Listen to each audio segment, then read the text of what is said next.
Hi everyone, welcome back to my YouTube channel and another video. I hope you all are doing good.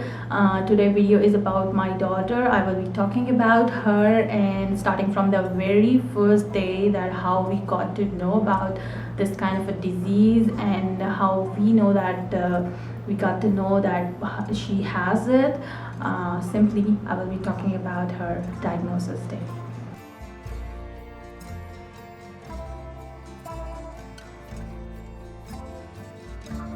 It was 22nd February 2020, Saturday. Like we took the appointment from her pediatric doctor that because she had unexpected fever. She was hot. It was like 102.3, and it was unexpected because she already completed her antibiotic course for her throat and fever and cough, and it was all clear, like no cough, no congestion, nothing. And the fever, it was very high, like she was hot every other 6 hours of medicine.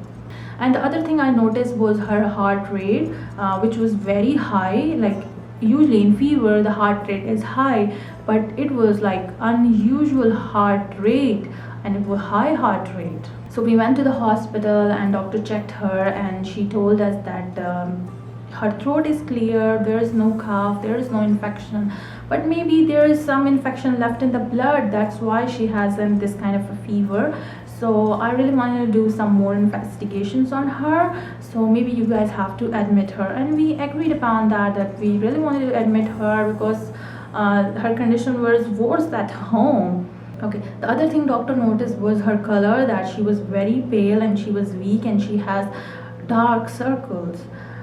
That's what she noticed. And then I also mentioned her that her nose were bleeding a lot this past week. So she really wanted to admit her. So we got admitted, and her blood, urine, and stool samples were all collected. Next day, when all the reports came and doctor wanted to talk with me, she told me to come outside the room for a minute. So I went, and she told me that it might be cancer. So but she didn't found any cancer cells in her body, so it means that it's a very early stage. And she also asked her to move my daughter to another hospital because their hospital didn't have any oncology facilities or any oncology department in their hospital. So they wanted us to move her to an oncology hospital. At that time, a chill went through my body. I was shaking, I was crying. Then I tried to pull myself together, and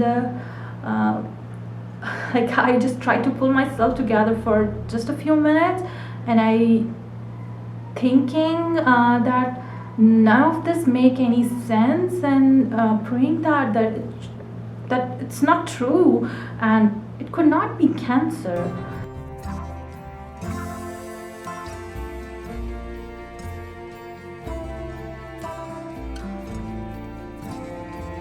Well, the next challenge was finding an oncology hospital and who would accept her case and definitely will be on our medical insurance coverage.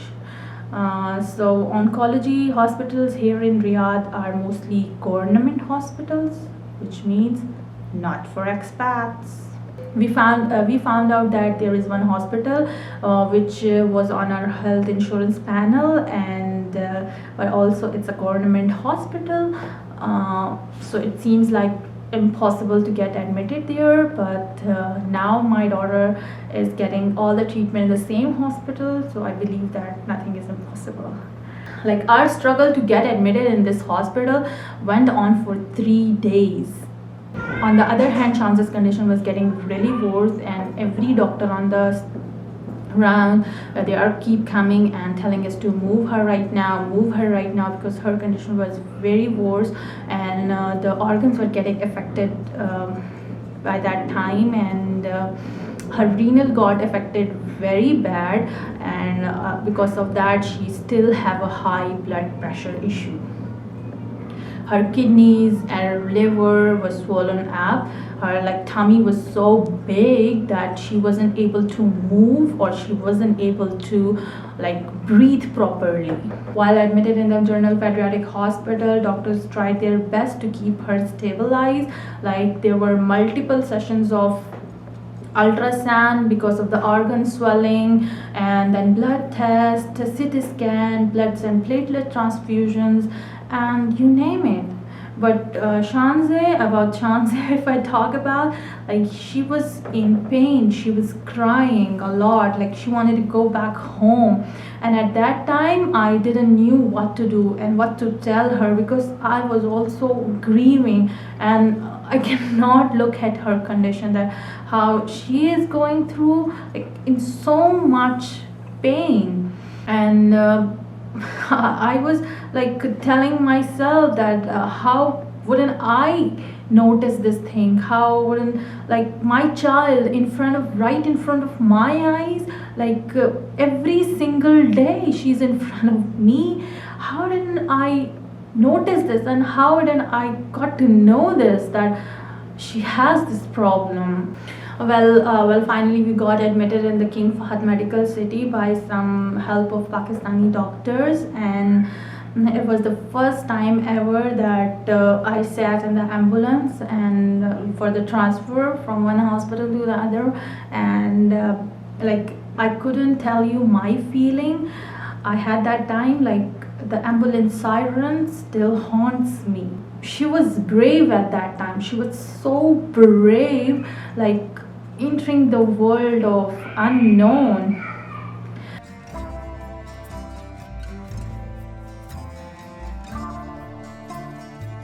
The next day was rounds of doctors, social workers, childcare, and nurses. These were all on the next day, and I barely slept, or I barely ate. Like I sat on the floor of the empty hallways at 2 a.m. and I wept. That how did we get here? We are supposed to be home, sleeping in our own beds, and but we weren't, and we are not able to do that for quite some time. Then the time came for the bone marrow aspiration and biopsy the next day, and I got her ready to go to the OR. For the very first time, she was going to have anesthesia.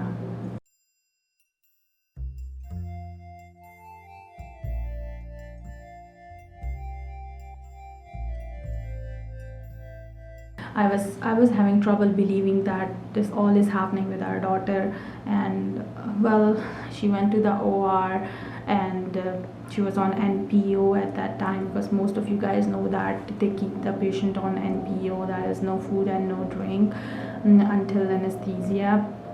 So she came back to room, and she was so hungry when she woke up, so she was eating, and we were like waiting for the reports. And then the doctor came with the initial reports of biopsy after 5 or 6 hours, I guess.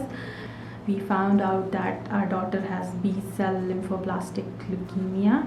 The world has turned upside down at that time when we got to know this, how our child could have this. Everything in life seems out of control, and the only thing now we are thinking about was how we are going to get through all this. And the diagnosis was very shocking, and it was very overwhelming.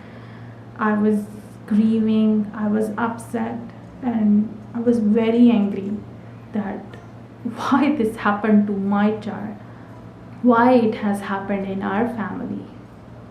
I was very angry. I was grieving. I was crying a lot that why this happened to my child, because my child was so much in pain at that time that I couldn't have imagined that this would happen with us.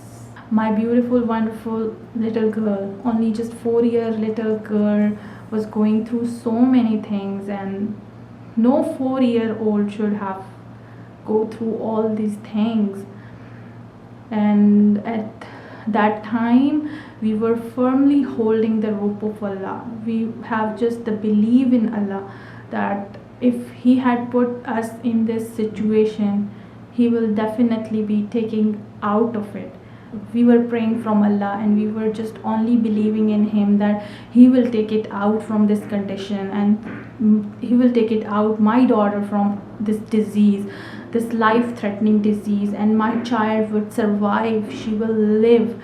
And we were asking for patience, we were asking for strength, and to pass out this difficult time and save us from this situation. We are like sooner rather than later, and we were praying for His mercy. uh, and also I would request you all to pray for my daughter, because she is still under the treatment, and sometimes the chemotherapy sessions are really hard on her, that she don't feel so good, like she's so dizzy, she had so headache, because the diagnosis my daughter has was acute lymphoblastic leukemia with hypertension, because in the start her renal got really badly affected, so that's why she still have the high blood pressure issues.